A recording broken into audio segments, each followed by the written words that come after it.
now. Oh man, I believe it. Okay, it looks like we're recording and streaming on YouTube. Yep, I'll make you the host here. Thank you. Yep.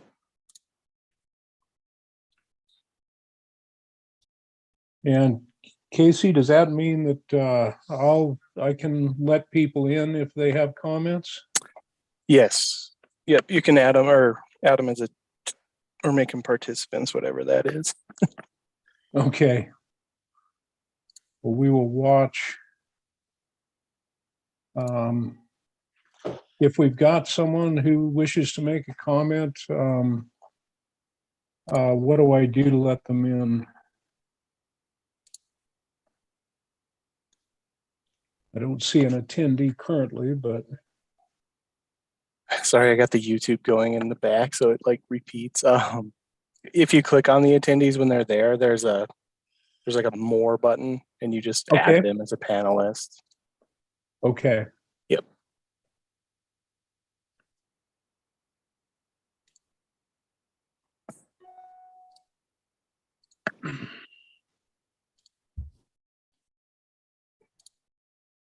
Is there a link for folks to watch this on our website now?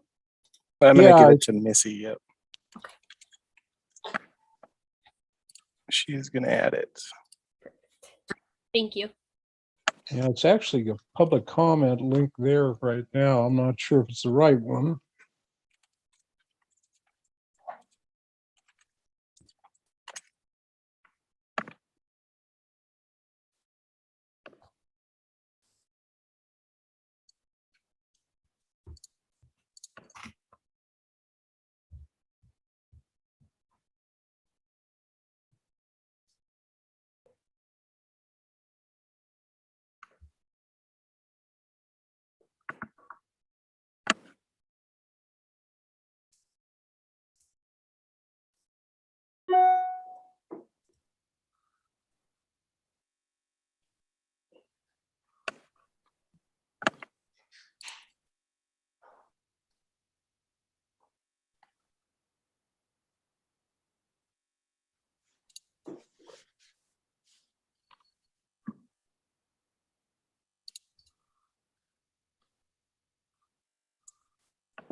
So Casey, are we streaming?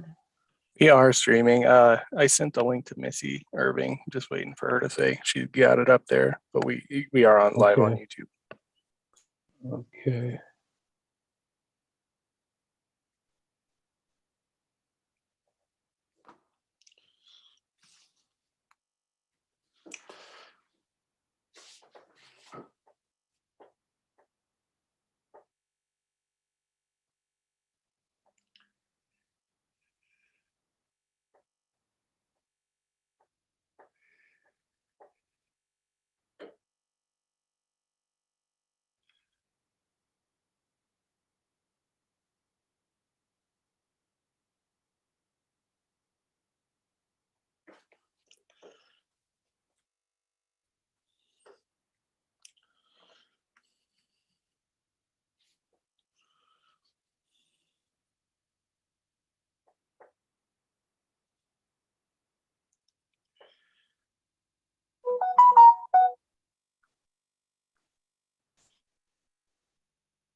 Have you heard from Missy yet, Casey?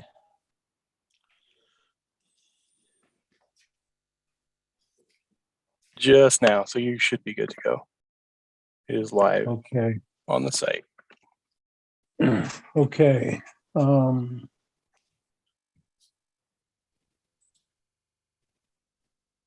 Yeah, okay. So let me check and see what I've got.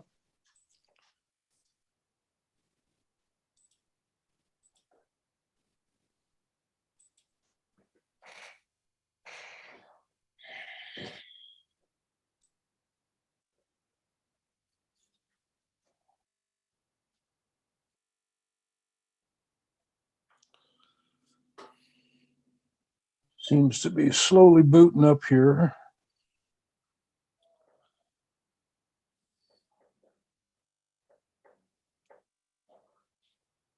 Go button.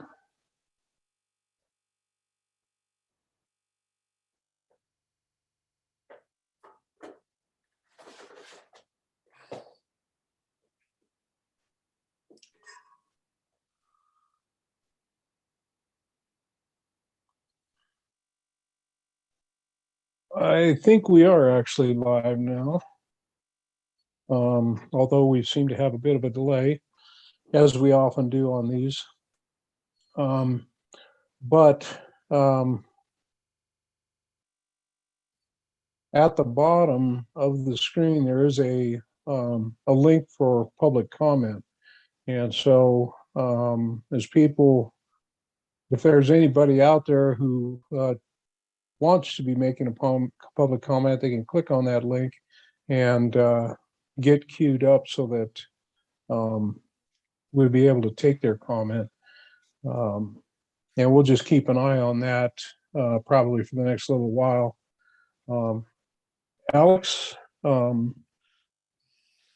we have some additional business you want to try and cover? You know, the place we're at now is that the next step is to get the weights for the objectives from the two folks who are in breakout rooms. But we can't go into breakout rooms right now, so I think we'll just plan on doing that as a first step in the morning. So for better or for worse, we're kind of at a point right now where we don't have the next round of results to share and discuss yet. We may wind up with those depending on how things are looking from Sarah's side, but I know she probably wants to be here and be present for the public comment period too. So we can continue the discussion that we were having kind of in concept if folks would like to do that, or if folks have had further thoughts, having had a little time to step back and think about it. But otherwise, there's not anything left on the agenda until we finish the weighting process tomorrow morning. So before we go too far, we did actually receive one public comment that was emailed in to one of our regional supervisors. Actually kind of came through a weird way, wrong email address and stuff. Anyhow, I've got it attached to an email I'm about to send out.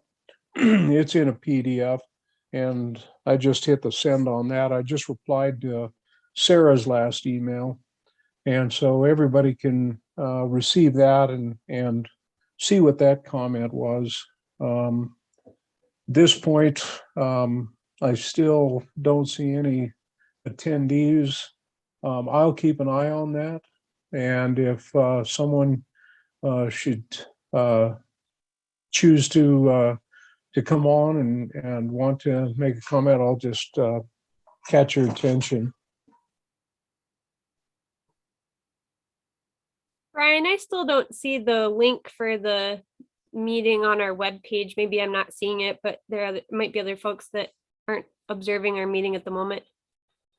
If you look right below the screen, that if you go to the Ecoregional Planning Committee team, and right below the screen that has the display, there's a public comment link. It says click, and has an HTTPS.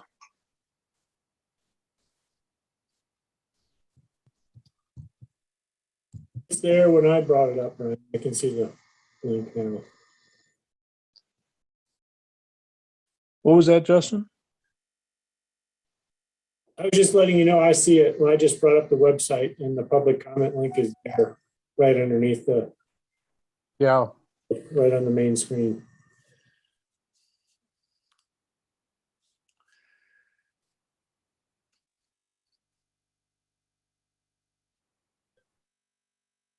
Ryan, I'm not yet seeing the comment that you emailed us. Do you want to just read it, or is it too long for that? I can. I think it's fairly brief. Um, hang on half a moment. Sure.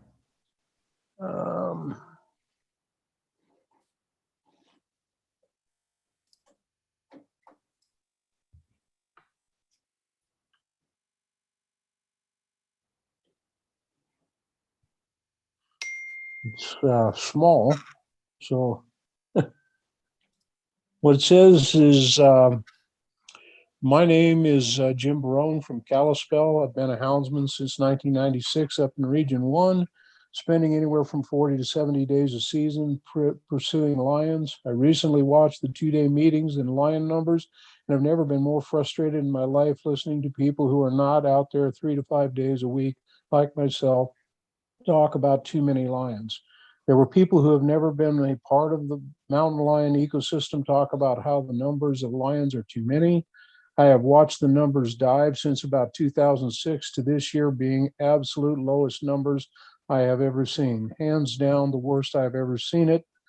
The all-out assault on lions, blaming them for low deer and elk numbers, is just flat wrong. I have seen this coming for the past few years with a lack of kitten crop, and now seeing the results.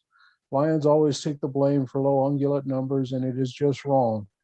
There are multiple factors for this, not just lions. Wolves, bears, humans are all to blame for this.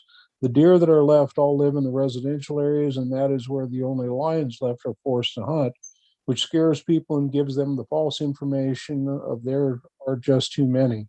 They have no chance if they wish to survive. When I go out and cover countless miles on my snowmobile and see an average of 6 to 8 wolf tracks per lion track, it is not hard to figure out where the balance is obscure. If the lion study thinks there are 1,387 lions in Region 1, then how many wolves are really here? There are no way there are that many lions. The algorithm that is being used is giving us false information. What happened to the days when you used to log books from the guys that are out there every day to give a more accurate way to obtain information? With my experience and many other fellow experienced houndsmen's, there are the ones that should be utilized for lion number information. I 100% stand with lion numbers are down and a heavy reduction in quota and permit numbers. I also believe wholeheartedly that the permit system is a very good system that is in place and works exactly as it was set up. Thank you. Thanks, Brian. Thanks for reading that. Do folks have thoughts or reactions to that? Well, all I can say is I know Jim Barone personally. He's a top guy. So, and that's his opinion. Thanks, Terry.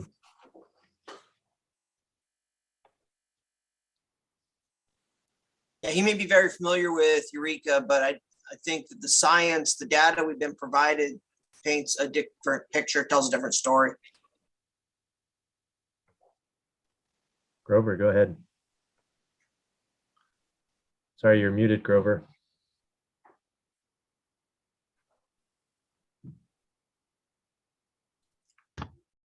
I've talked to about 30 houndsmen, and the vast majority of them said exactly what that guy said, and I did ask them about how many wolf tracks they cut per lion track, and it went from, it was the worst over on the Rocky Mountain front.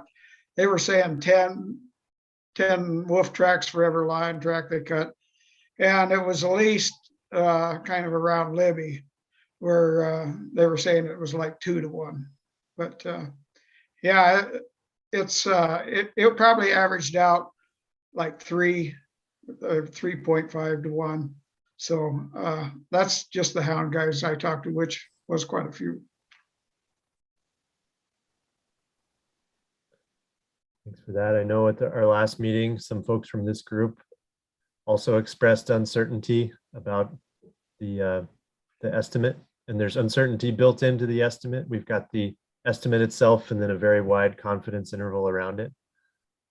This is all part of that discussion.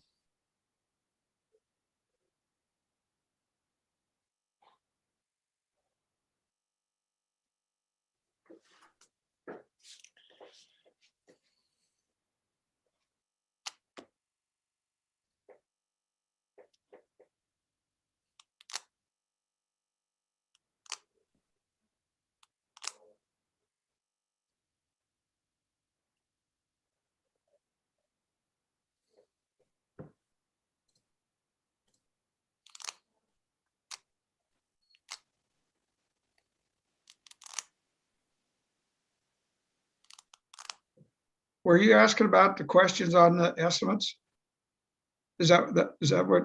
I was just mentioning that, similar to this comment, this group has also voiced some uncertainty about the estimate, and the estimate itself has uncertainty built into it, right? We've got the number that's the best guess, and then there's the confidence interval around it that ranges a much wider range and kind of reflects that uncertainty in the estimate. So yeah, I was just speaking to some resonance within this committee with the comments that were just read by Brian. So it wasn't really a question, but certainly if folks have other thoughts on that, we can chat further.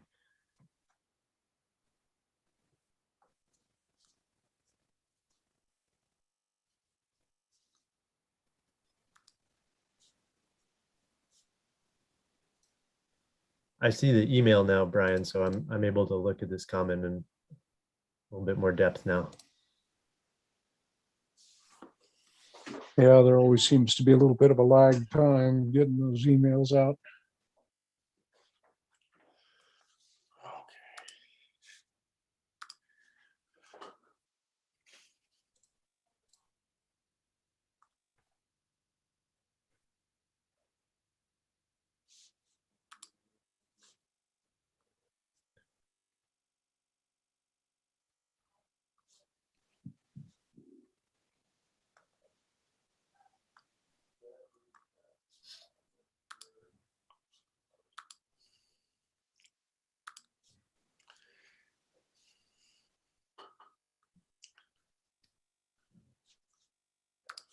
Was that the only email we had?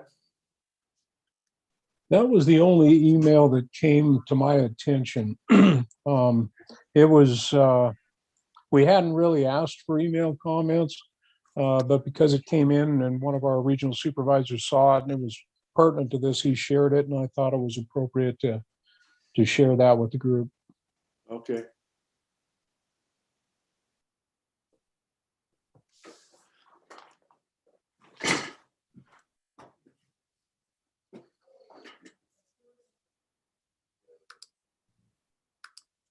So I don't want to change topics because I want everyone to have a chance to read that message and comment about it if you wish.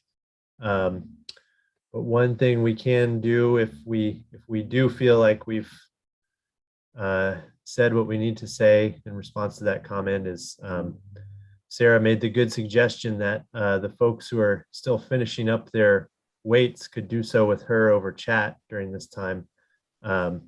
So we'll give another minute for folks to kind of mull over the comment we received, and then maybe we can think about how to organize that if we don't get other comments or attendees joining us.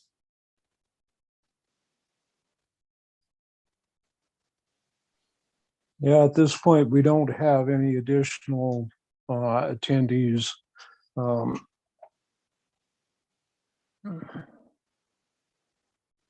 So, if I see someone show up, but I mean, the public comment period was on the agenda, so it may just be We may not be the most riveting crowd in the world, I guess.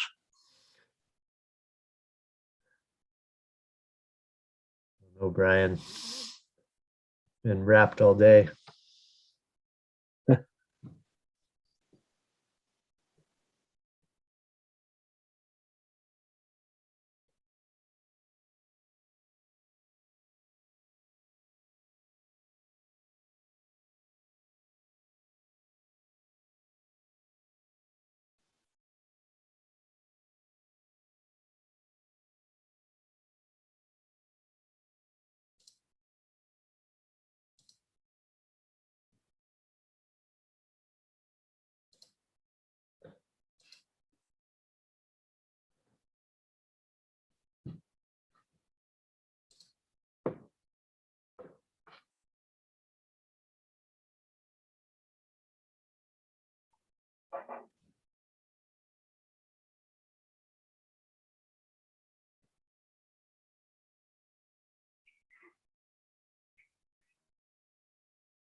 Just for discussion, speaking there, Timothy, to your specific area, what last 15, 20 years have you seen as far as a trend in right where you're at, as far as how many lions you're seeing in that area? You spoke that your area's got some problems.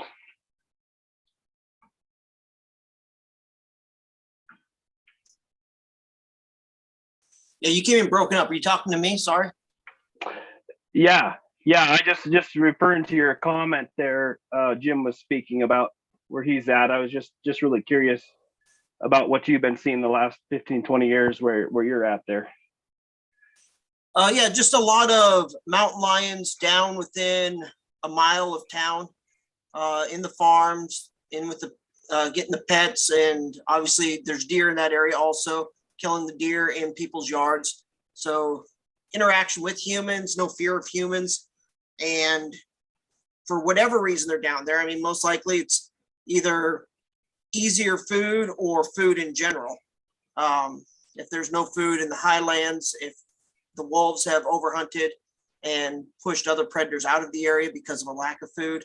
I don't know those details, but I know that the mountain lions are down within a mile of town and they're seen repeatedly. There's photos of them on Facebook. Bring your pets inside. There's people who've had them in their chicken coops. Like I said, deer killed in their yards. And that's all within a mile of the city limits. Gotcha. Has FWP had to remove a lot of those individuals then? They're killing livestock, or? I only know of one that's been removed, and the rest, they just migrate through the area, like a male cat will do, looking for food, go through the area. Probably not interested in staying too long anywhere where humans are. A quick meal and move on.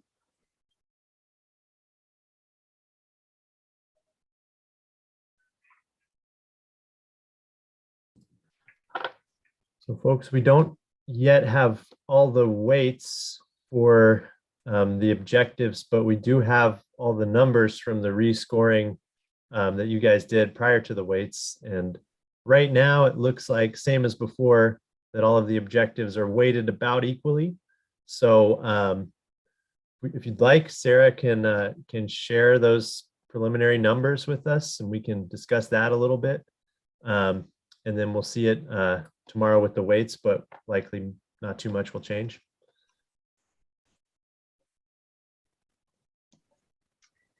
All right, that should come up any second if you don't see it just yet. I see it. It's there. Okay.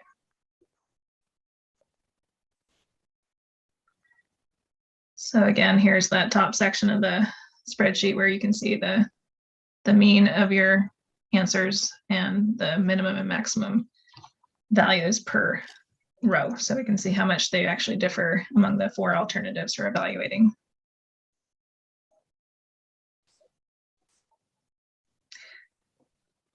One thing that jumps out to me again is again, this one that was almost even across the board is still even across the board. So that is probably an objective we could go ahead and remove from our analysis, if everyone agrees, since there's not much variation at all with how each of these alternatives perform for that objective.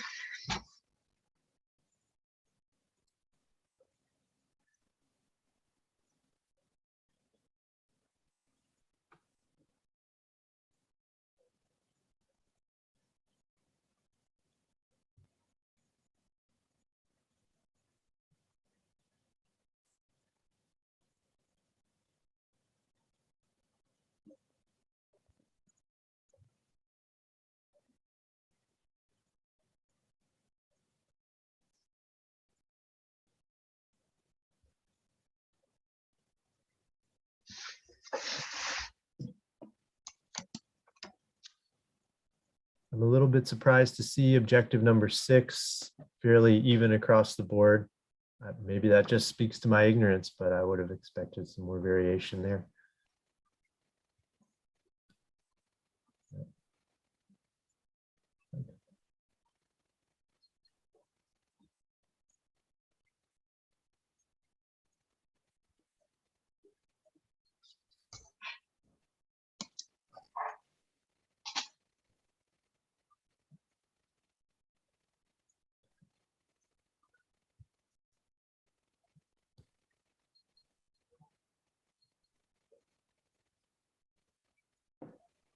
And are we able to see any of the magic with the color coding, or does that require the weights to be done? Yeah, this table right here. Nice. You're a wizard.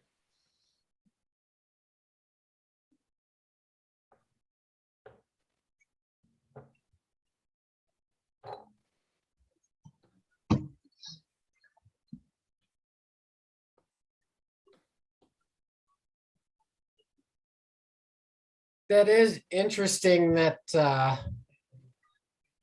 objective number 6 is lower than the 30% option, which has almost twice the annual harvest of the minus 15%.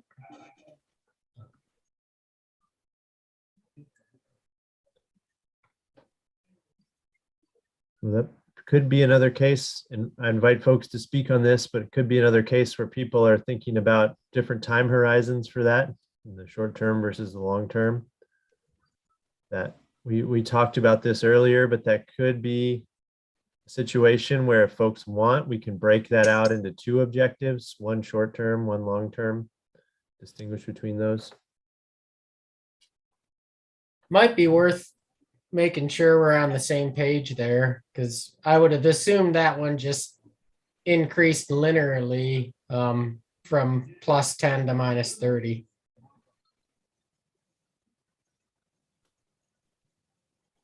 Yeah. I personally have concerns with over harvesting over time. I think that if we go 30% reduction, then that's going to be a big long-term reduction in licenses that would not benefit anyone that's harvesting lions. Be a lot of people owning a lot of hounds, but nothing to do with them.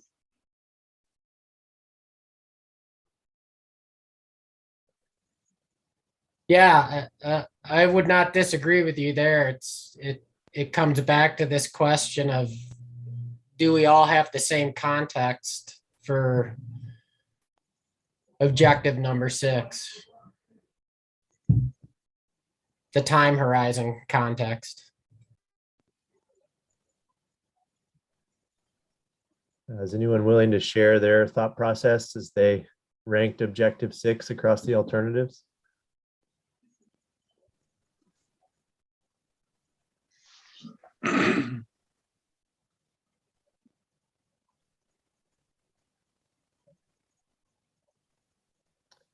Josh, go ahead.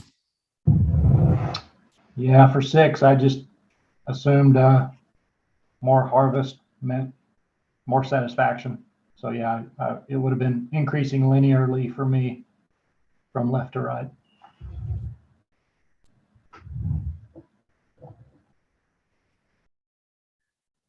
And so remember too, this is the average of the group. So, you know, several people might have gone linear left to right, and others might have done the opposite. And so maybe this is the way that it worked out, but this is not reflecting the way one single person would think, but rather the cumulative group input.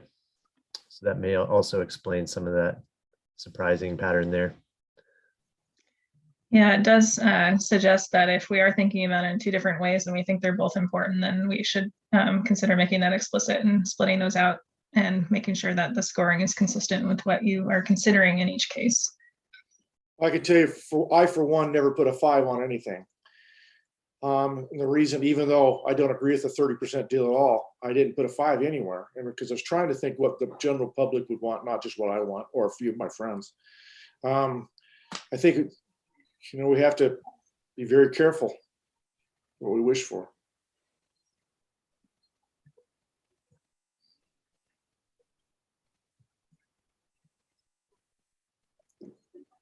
I think for some of us, there's a point where negative 30% becomes too much in some areas. It might be optimal for us if we want to minimize excessive ungulate predation, but it might not be optimal for the harvest of lions long-term.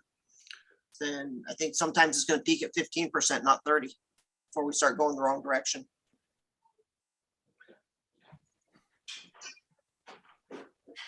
Josh, go ahead.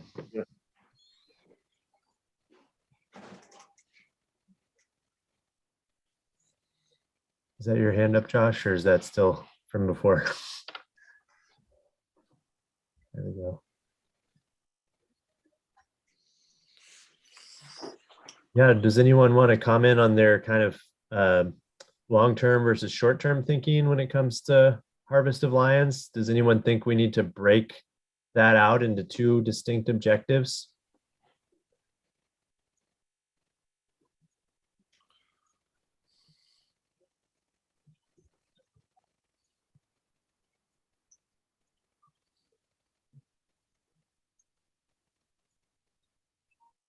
So I guess I got a question, on these numbers. I know we can't specifically talk about season structure and that, but it's sort of, you could look at that 30% and you look at the numbers. Is that in a 5-year period? That's a lot of lions. And the general public, I know they see a 30% decrease. Right. So FWP can weigh in, but I think it's for the 6-year period. Yeah, 30% decrease over 6 years.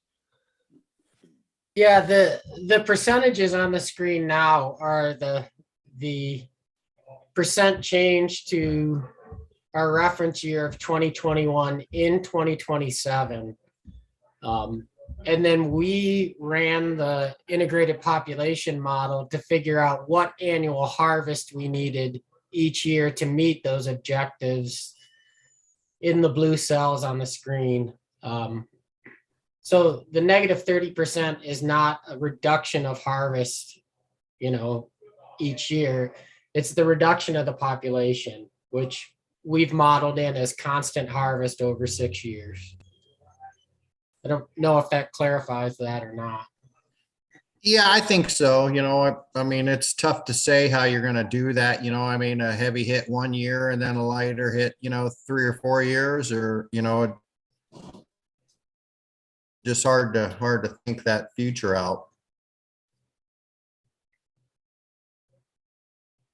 Mike, correct me if I'm wrong, but the way your example sheets, the cheat sheets worked, that annual harvest, that was the same that we would hold consistent every year. Is that correct? So for the 30% decline, it would be, what was it, 106 lions in addition to what we've been harvesting every year? That's correct, Molly. We just held that constant. Certainly there's, an infinite number of permutations you could envision for how that would unfold over time. One possibility, if we wanted to break up that number 6, would be to think of harvest satisfaction in that 6-year period, and then harvest satisfaction in the future. Of course, we'd have another round of this whole process to decide what the next step would be. So Wally, you've got your hand up. Go ahead. Yeah, I think I looked at number 6 a little bit differently, maybe than the rest of the group. I was looking more over the lineage of the study up through the 6 years, and scored that one fairly low, because the more we take, obviously, then the satisfaction is going to be lower down the road as we continue on. So maybe people looked at it as a short-term harvest of lions. Yeah, it's going to be great, but the long-term, maybe not. Wally.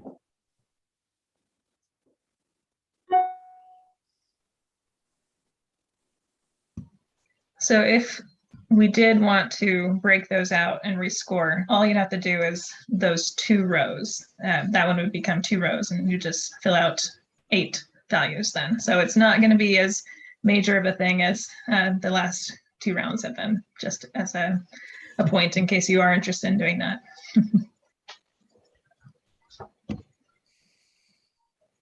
I think it'd be smart if we broke them out. I think they're both good perspectives, and I think Wally's perspective on it is an important consideration for the group to think about and at least discuss. Make sure we're straight on what that objective is, and if we need to split it out, let's split it out. So if we're going to split it, let's just maybe try some text of what you'd like me to change the, let's see, it was.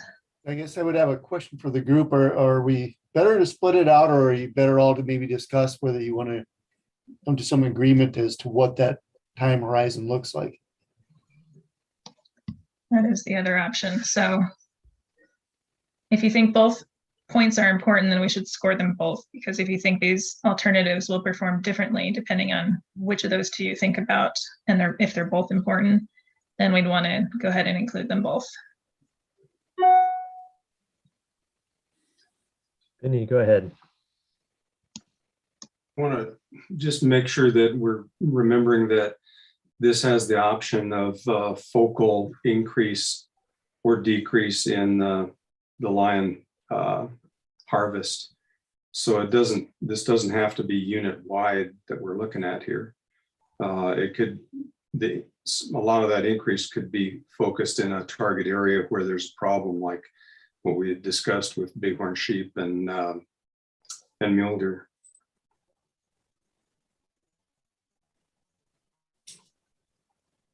Thanks, Benny.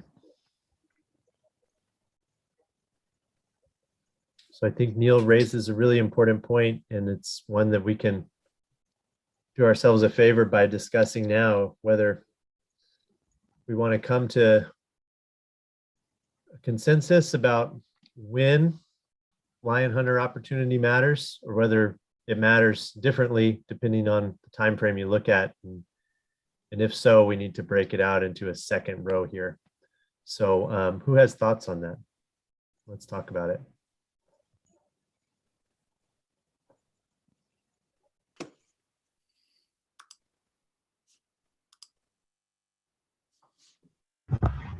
Well, how would the harvest fluctuate over the years? That's what I would need to understand.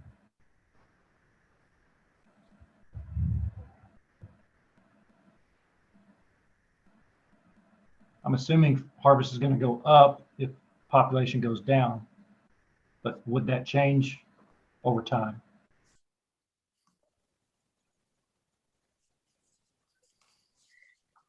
Sounds like a question for FWP folks. So I guess, Josh, if I'm understanding your question, under any of those scenarios where whether it's 15 or 30% reduction, if you do that over the course of that 6-year time period, then reevaluate if you've met your criteria of whatever that number is. You're gonna have to reevaluate it. And obviously, if you met your 30% and then you want to hold it there, that the overall harvest will have to go down because you don't have as many lions on the landscape. So you don't need to harvest as many lions to maintain that level. So in other words, it's not a 30% reduction in population from here till infinity. Once you reach that number, then the harvest has to level off to some extent.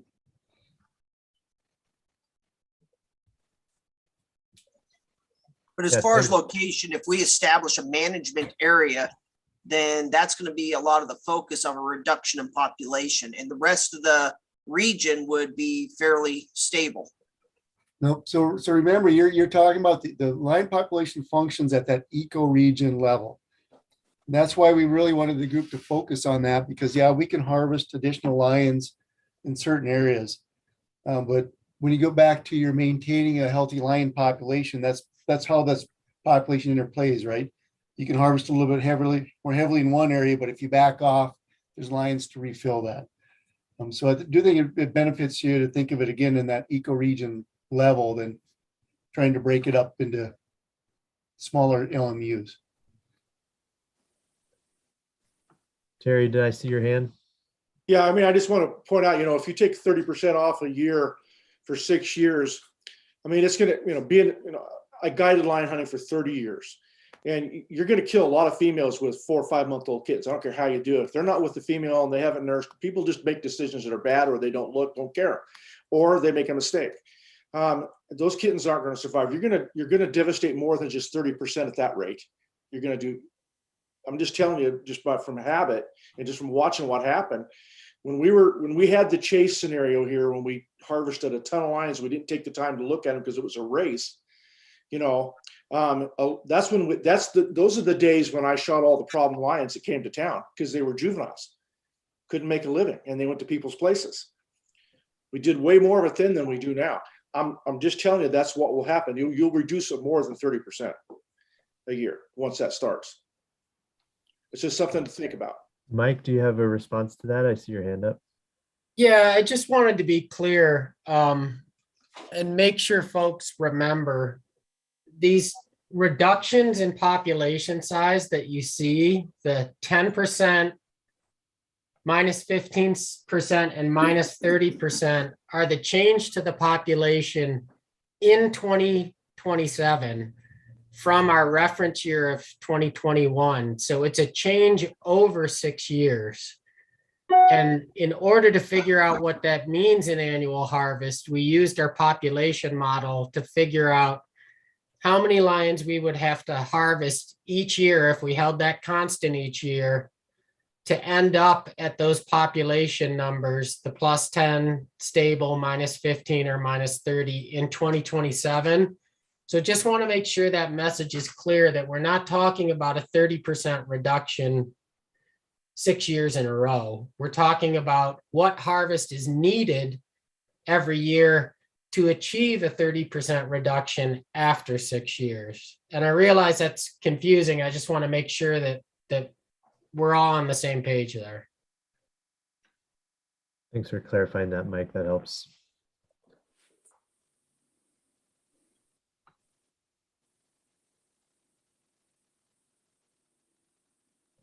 I think if we're looking at the weighting of the objectives, though, it does make sense. I mean, if you wanted a more accurate just view of that line item 6 would be to break it down in a short-term and long-term perspective. I think those two perspectives are going to weigh differently and have affected that line 6, I believe. Yeah. So I think earlier Sarah was starting to solicit some suggestions for language for how to split that out. I think that would be worth trying, even if we decide not to stick with it, but maybe we can give that a shot and see what it would look like to add an objective, and then we can decide if we want to keep it. Does anyone have a suggestion for how to phrase that? So we can be a little bit more specific about what time horizons we're talking about in each case?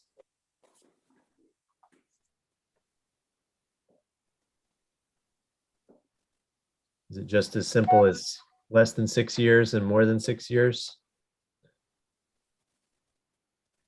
You tell us. Mm-hmm. Yeah, I think so.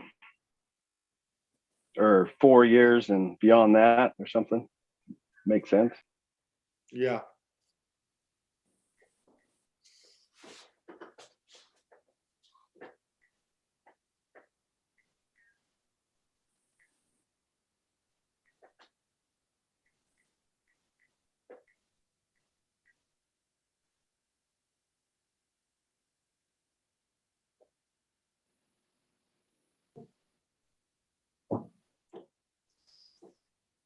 Does that capture what I'm hearing? Is to Yeah.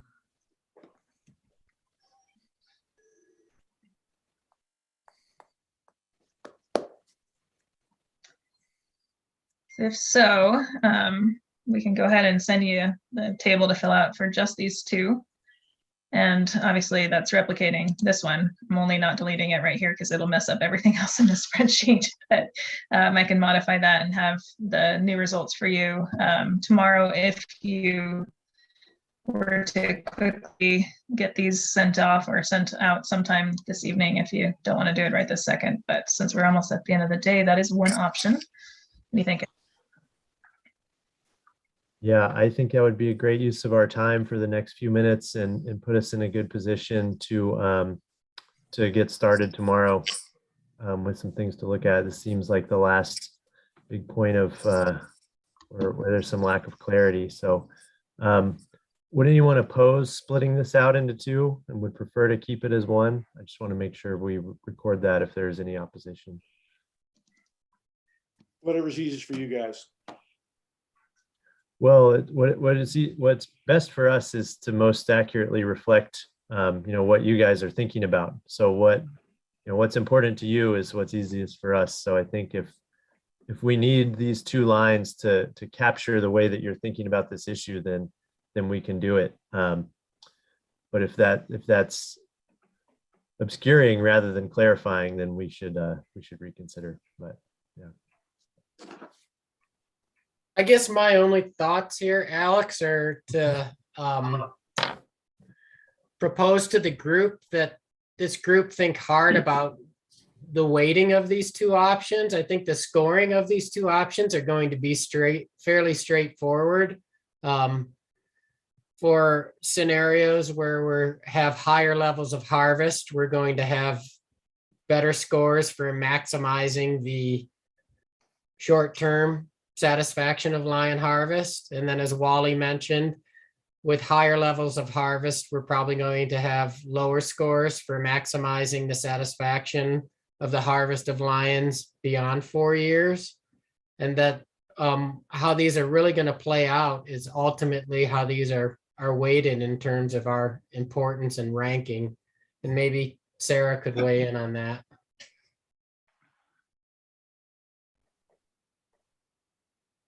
I was starting to prepare this table, so I'm partially listening. So yeah, I'm not sure I have anything to add to that at the moment. Other than I think it would be helpful probably to go ahead and see how this plays out, and then we can revisit the previous version or whatever we think we need to do from there.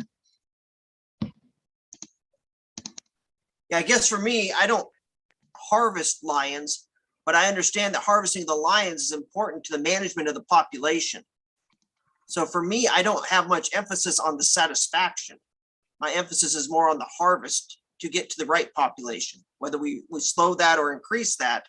But my emphasis is more on the population. So those two don't make too much sense to me in trying to say strong negative or strong positive on satisfaction. That would be more maybe important to the lion harvesters. But if it wasn't highly ranked on mine already, then I don't see me differing too much on those or even being able to differentiate between the two. The end is 6 years from now. Satisfaction is where I'm getting hung up, I guess.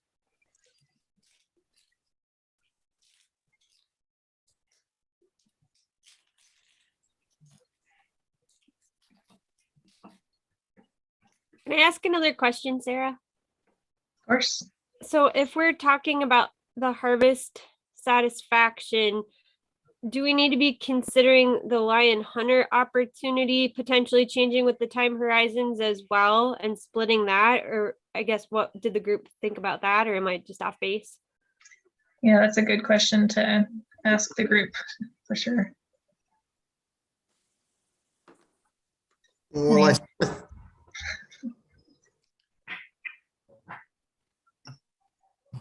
Go ahead, Jason. Well, I'm sort of struggling with now all of a sudden you start looking at 4 year, or, this next 4 years, 4 years beyond, and I don't know, it's starting to get out of the box a little bit to me. Just because of the fact that I would like to know those answers too, but it's sort of beyond our charge when we, have nothing to do with the, season setting. We're in a box that my tentacles like to grow out of, I guess.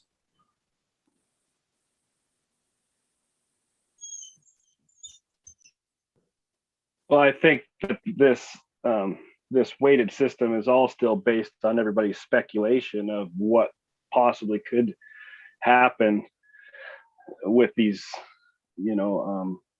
prescriptions. So that's all kind of out there, I guess, a little bit in some way.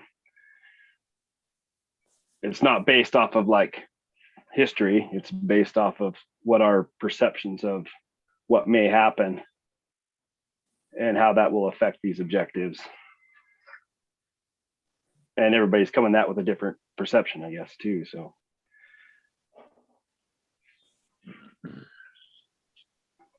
Rover, do I see your hand? Well, yeah, from my point of view, the way I vote's not going to change the first 4 years or the next 4 years. It's going to stay the same because I'm either going to like it or I'm not going to like it, one of the two.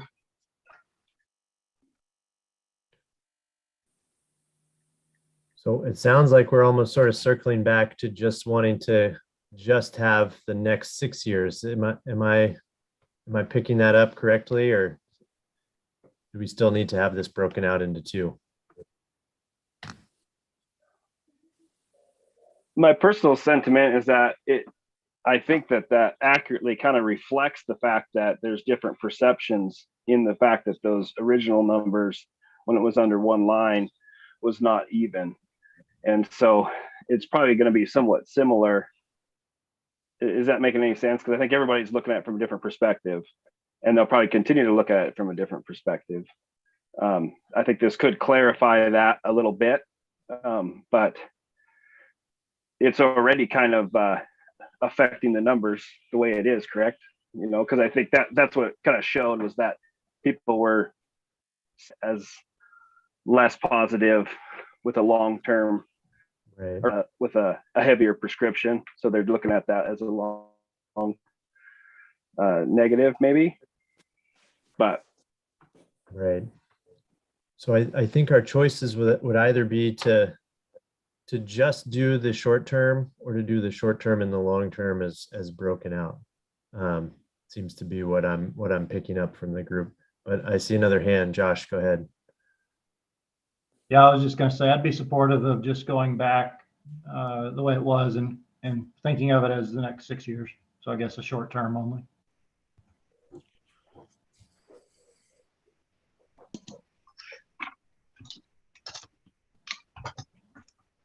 I guess I would have to ask the group, in thinking about this, is it really a bad thing that you're capturing maybe a bit of difference in how you might view satisfaction? Because there's going to be on the public, there's going to be a lot of difference as well. So maybe it's not a bad thing that there's some variability in this and how this is weighted. Yeah, I agree. That's true.